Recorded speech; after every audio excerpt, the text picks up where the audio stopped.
Bismillahirrahmanirrahim.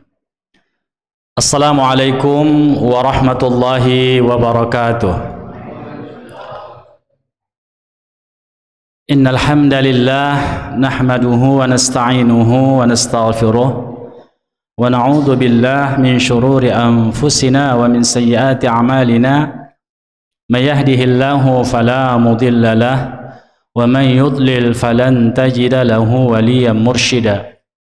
وأشهد أن لا إله إلا الله وحده لا شريك له وأشهد أن محمدا عبده ورسوله الذي لا نبي ورسول بعده اللهم صل وسلم وبارك على نبينا وحبيبنا وقدوتنا محمد بن عبد الله صلى الله عليه وسلم وعلى آله وأصحابه ومن تبعه بإحسان إلى آخر الأنام اللهم أنزل الرحمة والمغفرة والصحة والسلامة والعافية والهداية والتوفيق علينا اللهم آمين أما بعد. Yang kami muliakan semua kita yang hadir di majelis ini, a'azzani Allah wa iyyakum jami'a. Tentu saja pertama sekali kita memuja Allah atas semua karunia yang Allah berikan kepada kita. Kemudian bersalawat kepada Nabi kita Muhammad sallallahu alaihi wasallam. Bapak-bapak dan ibu-ibu yang dirahmati Allah Subhanahu wa taala, malam ini kita akan membahas tentang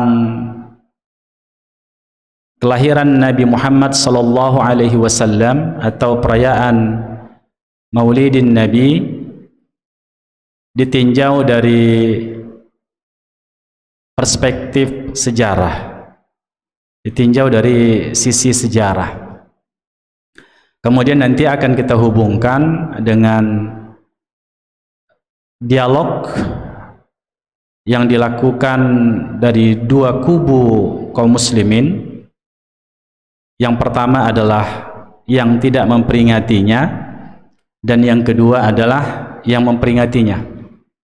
Dan insya Allah semoga Allah memberikan kepada kita hidayah dan taufiknya untuk mengikut pendapat yang lebih kuat dalam masalah ini. Perbincangan tentang perayaan Maulid Nabi Sallallahu Alaihi Wasallam, sebagaimana yang kita sebutkan tadi, terjadi perbedaan pendapat kaum muslimin. Yang satu memperingatinya, yang satu tidak memperingatinya. Bagi yang memperingatinya, perlu juga kita mengkaji dalil-dalil dan sudut pandang orang yang tidak memperingatinya, supaya kita memahami kenapa mereka tidak memperingati.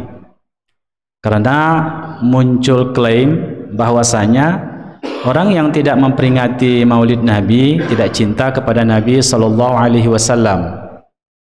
Dan pada sisi yang lain, yang tidak memperingatinya tahu juga apa alasan yang dikemukakan oleh kaum muslimin yang memperingatinya, apakah dalil yang mereka gunakan itu kuat, bisa diterima atau tidak. Jadi oleh sebab itu dalam masalah ini, karena kita adalah plural di sini, kita berlapang dada, tentunya mengharap hidayah dan taufik dari Allah Subhanahu wa taala. Kita mengamalkan apa yang lebih kuat, yang lebih rajih. Itu merupakan konsekuensi dari tuntutan keilmuan kita. Allah karuniakan kepada kita kecerdasan, kemudian Allah berikan kepada kita pemahaman, dan ketika kita memahaminya, menjadi kewajiban bagi kita untuk mengamalkannya.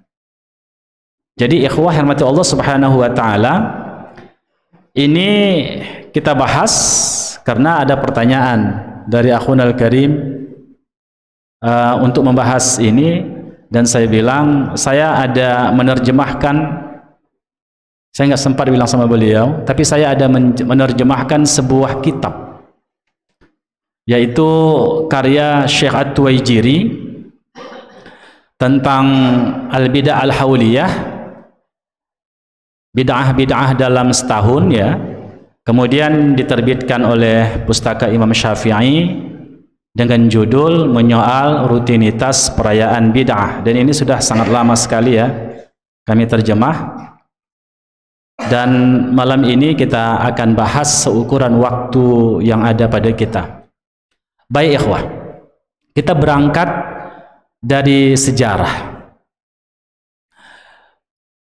Berbeda pendapat para ahli sejarah tentang tanggal kelahiran Nabi kita Muhammad sallallahu alaihi wasallam. Ibnu Hazmin Al-Andalusi, beliau mengatakan Nabi itu Nabi itu lahir tanggal 8 Rabiul Awal. Kemudian ada lagi ahli sejarah yang mengatakan tanggal 10 Rabiul Awal. Kemudian ahli al-hisab mencoba untuk meneliti kapan Nabi sallallahu alaihi wasallam dilahirkan. Itu mereka tetapkan tanggal 9 Rabiul Awal. Tapi kebanyakan kaum muslimin hari ini memilih pendapat tanggal 12 Rabiul Awal sebagai hari kelahirannya. Tapi pendapat tanggal 12 Rabiul Awal itu adalah di antara pendapat yang terlemah, di antara pendapat-pendapat yang menetapkan tanggal kelahiran. Dan pendapat yang paling kuat adalah tanggal 9 Rabiul Awal. Kemudian kewafatan Nabi sallallahu alaihi wasallam juga berbeda pendapat para ulama. Tanggal berapa jatuhnya tanggalnya itu Nabi wafat. Namun pendapat yang lebih kuat itu adalah tanggal 12 Rabiul Awal. Tanggal 12 Rabiul Awal. Kalau begitu ikhwah, tanpa disengaja oleh sebahagian kaum muslimin, mereka memperingati 12 Rabiul Awal itu adalah memperingati kewafatan Nabi. Tapi corak yang kita lihat, corak dari peringatan itu adalah kegembiraan. Ini sesuatu yang paradoks kalau kita lihat dari perspektif sejarah, ya. Kan tidak mungkinlah kita marhaban, tidak mungkinlah kita memukul rebana, tidak mungkinlah kita gembira, tidak mungkinlah kita menghidangkan makanan di hari kewafatannya Rasulullah SAW. Kalau pendapat inilah pendapat yang paling kuat, tapi memang ini pendapat yang paling kuat. 12 Rabiul Awal itu wafatnya Nabi kita Muhammad SAW. Sementara hari kelahirannya adalah tanggal 9 Rabiul Awal. Kalau tahunnya semua sepakat, Amul Fil, tahun gajah, yaitu tentara Abrahah menyerang kota Makkah sebagaimana yang kita bahas ya dalam Ar-Rahiq Al-Makhtum ya, di masjid yang mulia ini. Oleh sebab itu ikhwah, maka ini adalah sesuatu yang sangat ahistoris ya. Kalau kita memperingati kelahiran Rasul itu pada tanggal 12 Rabiul Awal, karena disitulah hari kewafatannya Rasulullah sallallahu alaihi wasallam. Jika kita melihat dari perspektif sejarah ya, bahwa Nabi kita sallallahu alaihi wasallam itu tidak pernah merayakan ulang tahun kelahirannya. Tidak pernah sama sekali merayakan ulang tahun kelahirannya.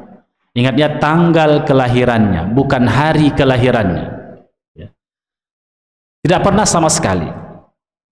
Kemudian para sahabat juga tidak pernah merayakan ini.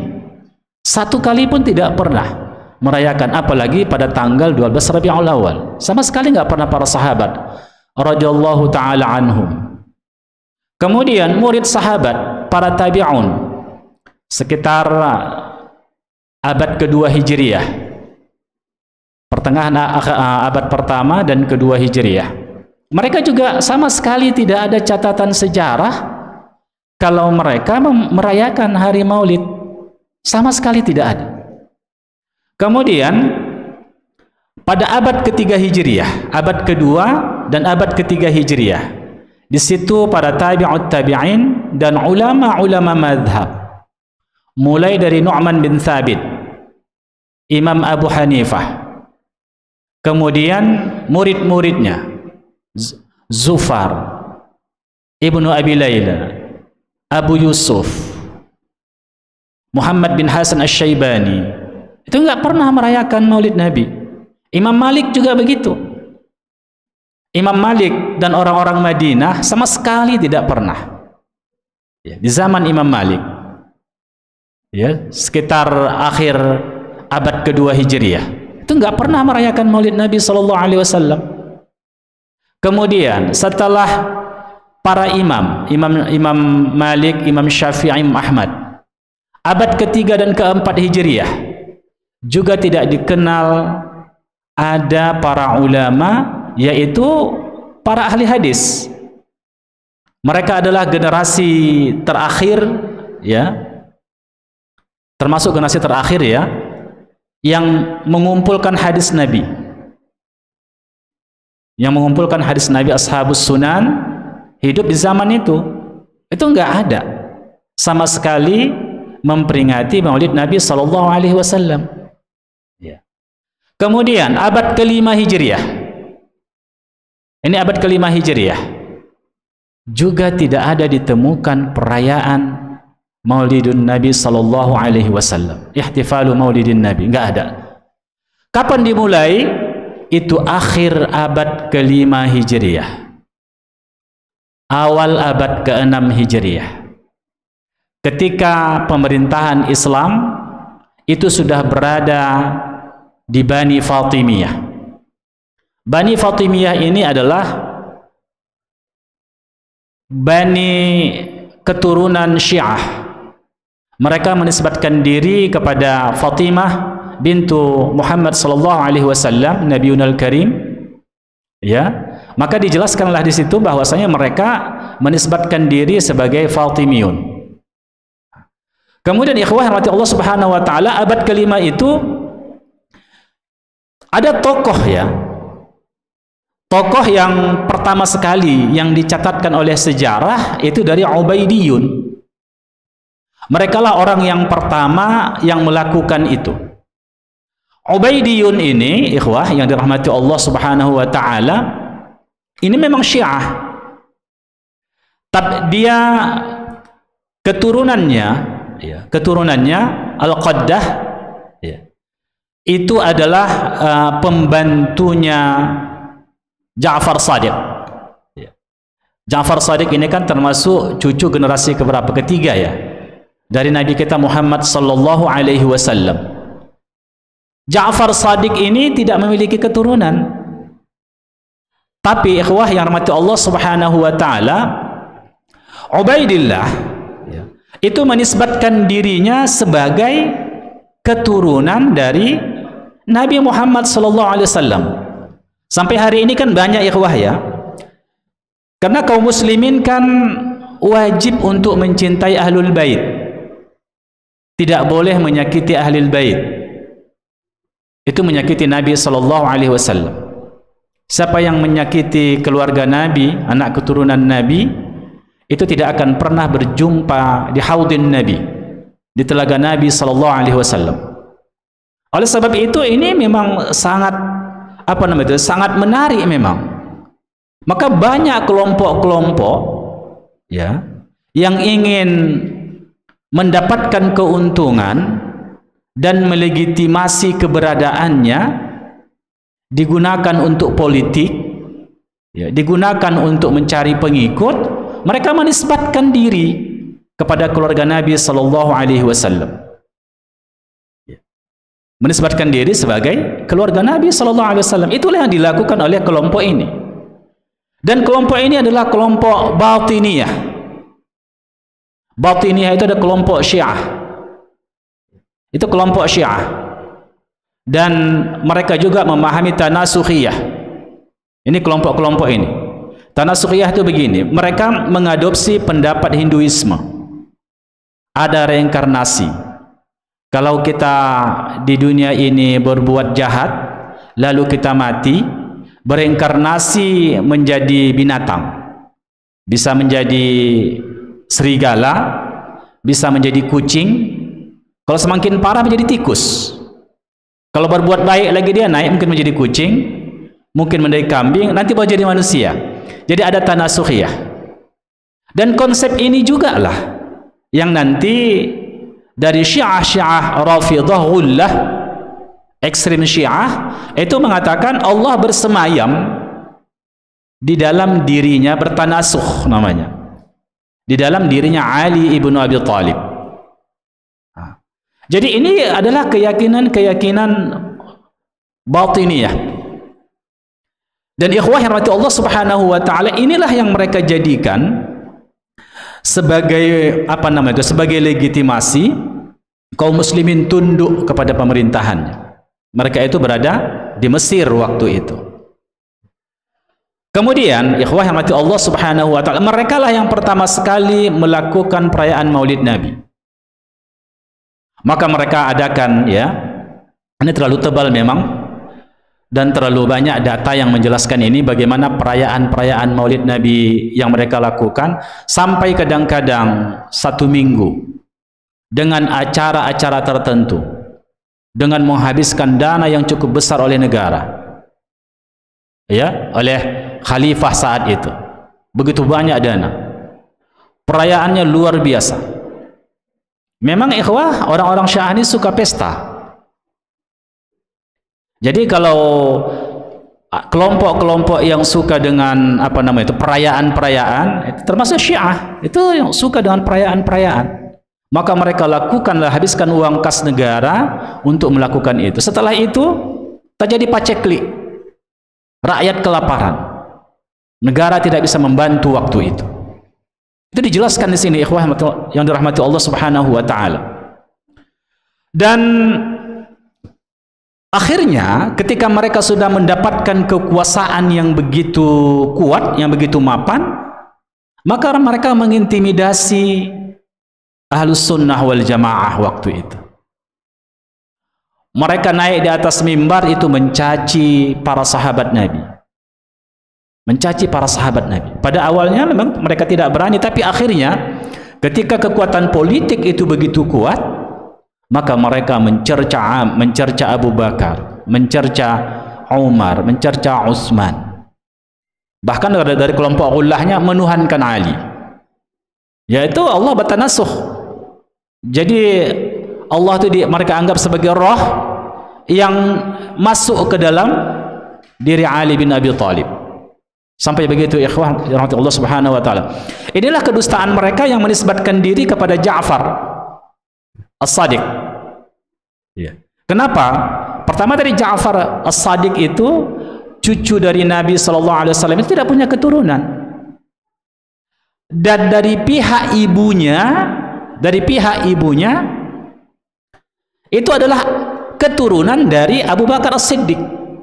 Mungkinkah Ja'far As-Sadiq mencerca Abu Bakar As-Siddiq, mengkafirkan Abu Bakar As-Siddiq? Tidak mungkin. Makanya Ja'far As-Sadiq ini apa namanya itu, ya, membenci kelompok-kelompok Rafidhah. Maka rafadtumuni, ketika mereka meminta konfirmasi dari Ja'far As-Sadiq tentang para sahabat itu, lalu Ja'far As-Sadiq mengatakan tidak mengkafirkan Abu Bakar, Utsman, kemudian Umar ibn al-Khattab, dan tidak mencerca para sahabat Nabi SAW, maka mereka pun meninggalkan Ja'far As-Sadiq. Lalu kata Ja'far As-Sadiq, rafadtumuni, kamu telah meninggalkan aku. Maka dikatakanlah kelompok Syiah itu dengan Syiah Rafidhah. Itulah kelompok Rafidhah. Akhirnya Syiah itu kan sangat banyak firqahnya, banyak sekali firqah Syiah itu. Iya. Biasanya memang begitu, kalau dia kelompok-kelompok yang tersesat, kelompok sesat, itu tidak akan pernah ada sepakat. Pasti terjadi permusuhan-permusuhan. Muncul kelompok ini, muncul pula kelompok ini, muncul kelompok ini. Makanya kalau sudah begitu tahazzub, iya kan? Muncul kelompok-kelompok, ada firqah-firqah, masing-masing kelompok punya keunikan sendiri dalam pemahamannya. Tapi mereka sama-sama, kelompok Syiah Rafidhah itu, Syiahullah itu lebih mengutamakan Ali daripada sahabat yang lain. Bahkan ada tadi yang mengatakan tanasuh Rabb Allah Subhanahu wa taala pada Ali bin Abi Thalib. Bahkan Ali lebih utama dari Nabi sallallahu alaihi wasallam. Itulah asal mulanya peringatan Maulid Nabi sallallahu alaihi wasallam itu. Generasi-generasi salih, sahabat yang Allah katakan radhiyallahu anhum wa radu'an tidak melakukannya. Para tabi'in, murid yang ditempa oleh para sahabat tidak melakukannya. Dan seterusnya. Dan ulama-ulama di zaman Bani Fatimiyah dan setelah itu, ya, mereka tidak berani, banyak yang tidak berani untuk menyalahkan Maulid, memperingati, tidak berani. Kemudian setelah itu masyarakat sudah mapan mengerjakan ini. Masyarakat sudah mapan mengerjakan ini.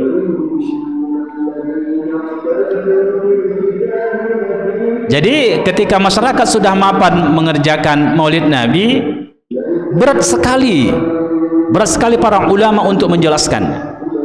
Itulah yang dilakukan oleh Syekhul Islam Ibnu Taimiyah. Ketika Syekhul Islam Ibnu Taimiyah mengatakan tentang bahwasanya Maulid itu adalah sesuatu heresi, iya kan? Heresi itu bahasanya bid'ah.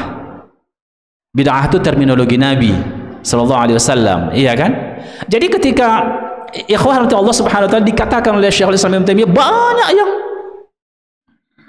yang apa bahasa kita di sini ya? Banyak yang memarahinya lah kan begitu kan. Banyak yang tak sepakat. Bahkan menyesatkan Syekhul Islam Ibnu Taimiyah. Kenapa? Karena sudah mapan di tengah-tengah masyarakat.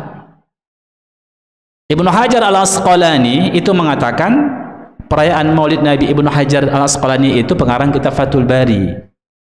Dia itu seorang ulama dalam madhab Syafi'i, ahlul hadith, qadhi qudat di dalam Islam ya. Dia mengatakan sepakat bid'ah.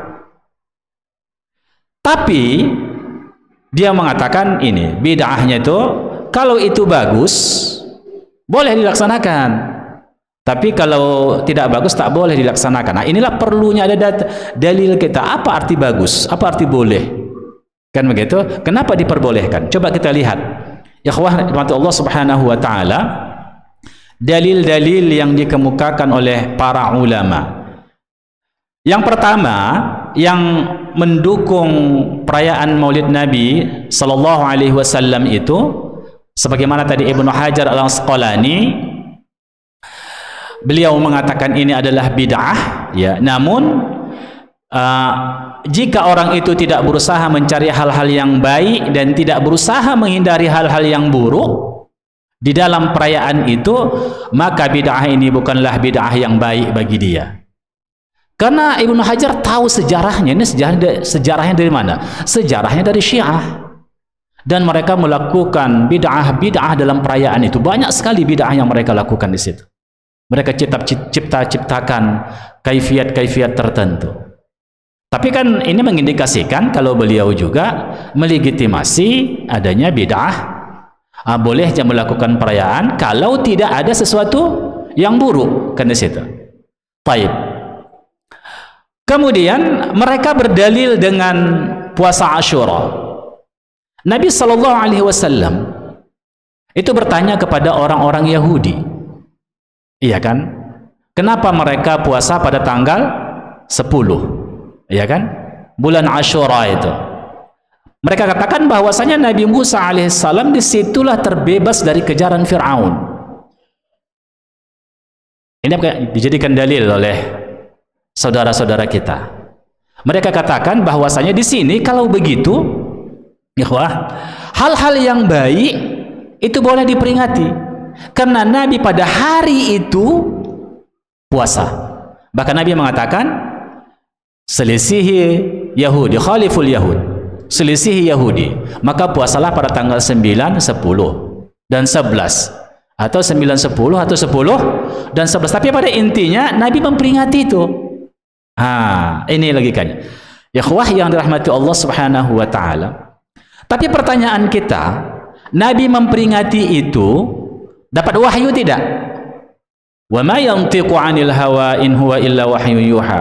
Tidaklah Nabi itu menuturkan sesuatu, melakukan sesuatu, menyatakan sesuatu kecuali wahyu yang diwahyukan kepadanya. Maka Nabi dapat wahyu. Pertanyaan yang kedua, kalau ini dalilnya, apakah Nabi SAW memperingati 12 Rabiul Awal? Ada? Tidak sama sekali. Berarti Nabi tidak memperingati hari kelahirannya. Ya kan? 12 Rabiul Awal. Bahkan beliau wafat itu pada tanggal 12 Rabiul Awal. Ini dia. Ini satu yang paradoks dalam kehidupan kita. Tapi itu tadi karena sudah mapan. Ini sukar untuk membendungnya. Jadi ikhwah yang dirahmati Allah Subhanahu wa taala, para sahabat Nabi sallallahu alaihi wasallam sebagaimana kita katakan tadi, sama sekali mereka tidak melakukannya. Padahal mereka lah orang yang paling antusias, generasi sahabat yang paling antusias untuk berbuat kebaikan, sangat cinta kepada Rasulullah. Ini kan dalilnya. Kalau ada orang tidak memperingati Maulid dikatakan tak cinta kepada Rasulullah. Kalau begitu sahabat tidak cinta, tabi'in tidak cinta, tabi'ut tabi'in tidak cinta, 4 ulama mazhab tidak cinta, ulama-ulama hadis tidak cinta, karena mereka tidak merayakannya. Maka ini adalah sesuatu yang sangat emosional mengatakan demikian. Ya, bukan karena tidak cinta, justru karena cinta. Cinta kepada Nabi itu apa? Bagaimana? Ya, mengikut sunnah-sunnahnya. Jadi begitu. Para sahabat tidak melakukannya. Artinya apa? Ini ijma' sukuti. Ijma' mereka tidak melakukan itu. Padahal mereka tahu, ya kan, Nabi itu lahir kapan, kan begitu. Tapi mereka tidak melakukannya.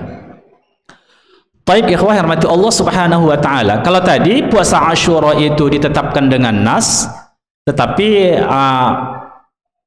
Maulid Nabi tidak ada satu nas pun yang menjelaskannya, ya. Baik. Kemudian ikhwah yang rahmati Allah Subhanahu wa taala, coba kita lihat yang kedua adalah tentang Abdul Muttalib. Ini ya, kakeknya Abdul Muttalib. Bahkan ada yang memaparkan Abu Lahab. Itu berkenaan dengan apa namanya? Dia membebaskan Syuaibatul Aslamiyah yang menyusukan Nabi kita Muhammad sallallahu alaihi wasallam. Jadi ikhwah, di dalam riwayat itu disebutkan bahwasanya beliau ketika Abu Lahab yang berada di mana? Di dalam neraka itu, karena dia bergembira dengan kelahiran Rasulullah, kan begitu katanya. Lalu dia di neraka itu dalam hadis Imam Bukhari, tapi hadis ini mursal. Hadis mursal itu dhaif, tidak bersambung. Apalagi kalau bertentangan dengan Al-Quran, ya. Maka dia bisa meminum dari celah-celah jarinya air ketika keluarganya bermimpi. Kenapa? Karena dia bahagia dengan kelahiran Nabi kita Muhammad sallallahu alaihi wasallam. Tapi pertanyaannya, dia memperingati Nabi atau bahagia kelahiran Nabi waktu itu? Kan begitu. Baik, yang kedua, ikhwah yang mati Allah Subhanahu wa taala,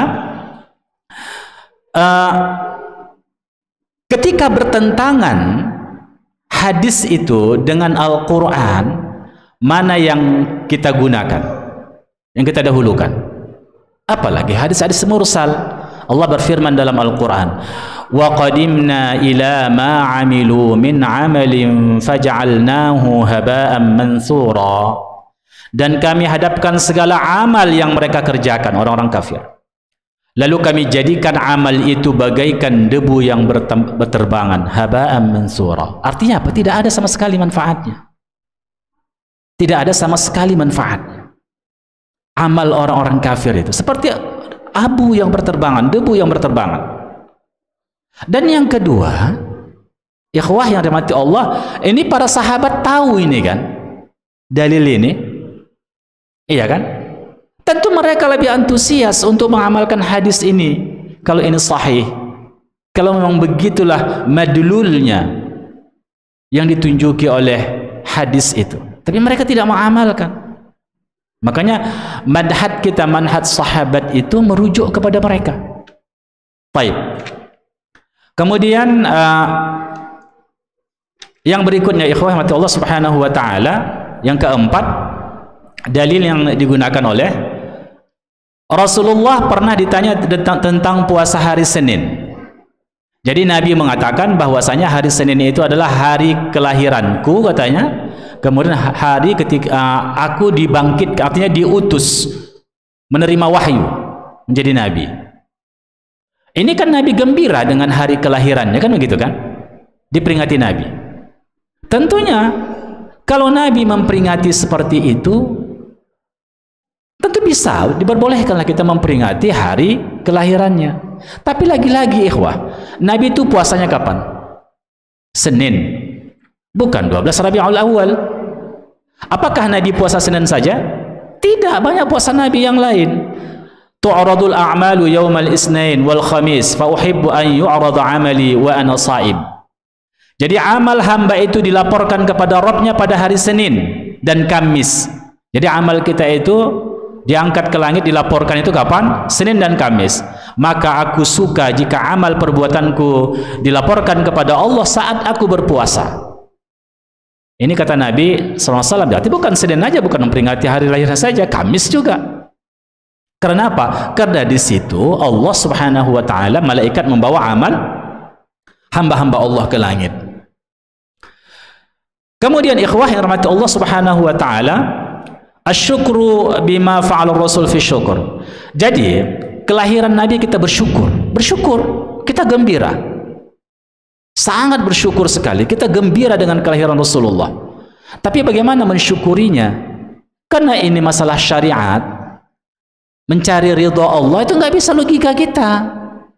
Itu mesti berdasarkan dalil dari nas, dari Al-Quran dan Sunnah Nabi. Barulah tahu kita kalau amal itu dicintai oleh Allah. Itu pun belum tentu amal kita diterima Allah. Iya kan? Entah tak ikhlas pulanya. Tetapi ikhwah, kita besar harapan kita amal itu diterima oleh Allah. Bagaimana kalau amal itu tidak mencocoki kesyukuran yang diajarkan oleh syariat? Tentu amal itu ditolak. Dan Nabi kita jelas-jelas mengatakan bahwasanya kalaulah perayaan itu sesuatu yang disyariatkan kepada kita, tentu tadi generasi sahabat, tabi'in, tabi'an, ulama mazhab kita pastilah mengamalkannya. Mereka orang-orang saleh, orang-orang yang antusias. Dan Nabi kita juga mengatakan, ma taraktu syai'an yuqarribukum ilallahi wa yub'idukum 'anil nari illa amartukum bihi, kata Nabi. Tidaklah kutinggalkan sesuatu apapun, itu nakirah secara umum, apapun tidak akan kutinggalkan, kata Nabi, kalau itu mendekatkan kamu kepada Allah dan itu menjauhkan kamu dari api neraka, kecuali aku pasti perintahkan. Aku perintahkan, kata Nabi, dan dicontohkan Nabi, dicontohkan oleh para sahabat, tapi tidak ada ikhwah. Nah, jadi ini dalil-dalil ikhwah. Dan Nabi kita mengatakan, ini coba lihat, kita, Abu Bakar As-Siddiq dan Umar, itu mereka meninggikan suara, bukan tanda petik bertengkarlah tentang sesuatu. Mereka masing-masing dengan pendapatnya tanpa bertanya kepada Nabi. Turun ayat, itu surah Al-Hujurat. Ya ayyuhalladzina amanu la tuqaddimu baina yadayillahi wa rasulih wattaqullah innallaha sami'un alim. Wahai orang-orang yang beriman, janganlah kamu mendahului Allah dan Rasulnya, dan bertakwalah kamu, takutlah kamu kepada Allah. Sesungguhnya Allah Maha mendengar lagi Maha mengetahui. Coba, Abu Bakar dan Umar, orang terbaik, orang pertama terbaik dari umat Nabi Muhammad. Umar orang kedua terbaik. Mereka berbeda pendapat. Mereka nggak tanya kepada Nabi tentang masalah itu. Mereka bertumpu pada pemikiran mereka masing-masing. Turun ayat merespon mereka. La tuqaddimu baina yadayillahi wa rasulih. Jangan kamu mendahului Allah dan Rasulnya. Takut kamu kepada Allah. Wattaqullah. Innallaha sami'un alim. Udah jelas ya. Dan Nabi katakan, wa ma atakumur rasul fakhuzuhu wa ma nahakum anhu fantahu. Apa yang dibawa Rasul ambil kamu. Apa yang dilarangnya tinggalkan kamu. Jadi disitulah ikhwah yang dirahmati Allah Subhanahu wa taala, ya, kita harus sadar bahwasanya dalam hal beramal kepada Allah Subhanahu wa taala untuk taqarrub ila Allah, hal-hal yang berhubungan dengan agama mesti ada dalilnya. Iya, kita tinggal mengikut. Iya kan, kita tinggal mengikut. Berbeda dengan perkara maslahat. Kalau perkara maslahat ini silakanlah berkreasi. Antum a'lamu bi amri dunyakum. Kamu lebih tahu tentang urusan dunia kamu, kata Nabi sallallahu alaihi wasallam. Baik ikhwah rahmati Allah Subhanahu wa taala, karena waktu kita sudah habis, intinya begini. Iya. Siapapun tidak akan pernah bisa membantah kalau perayaan Maulid Nabi itu berasal dari Syiah, dari Ubaidiyun, dari kelompok Syiah, bukan dari Ahlus Sunnah wal Jamaah. Tapi karena mereka waktu itu memiliki puncak kekuasaan, maka ini mereka lakukan dan dianggap baik oleh sebagian orang, kan begitu, akhirnya mapan. Ketika mapan menjadi amal secara internasional, iya kan? Ketika ada ulama-ulama yang menentangnya, maka mereka akan menggugat itu, karena mereka nggak baca sejarah, mereka tidak mengkompromikan, mereka lihat bahwasanya ini kan bagus memperingati Nabi SAW. Kalau memperingatinya, duduk ngaji, baca, dengarkan kajian sejarah Nabi. Kita bersolawat, kita salat. Setiap hari kita menunjukkan kecintaan kepada Nabi, kita bersolawat. Bahkan kita disunnahkan 10 kali minimalnya satu hari bersolawat, ya. Pagi 10 kali, sore bersolawat kepada Rasulullah. Dan kita harus membaca sirah nabawiyah, harus tahu kita itu. Demikian saja kaji kita malam ini, mudah-mudahan ada manfaat untuk kita semua dan semua kita paham. Ini ada dalil yang melakukannya, ini dalil yang tidak melakukannya. Kita sudah punya ilmu dan tahu kita sudah sejarahnya, maka silakan. Iya kan? Mau pilih pendapat yang mana? Tapi ingat, apapun yang kita pilih itu akan kita pertanggungjawabkan di hadapan Allah Subhanahu wa taala. Subhanakallah bihamdik, asyhadu an la ilaha illa anta astaghfiruka wa atubu ilaik. Wassalamualaikum warahmatullahi wabarakatuh.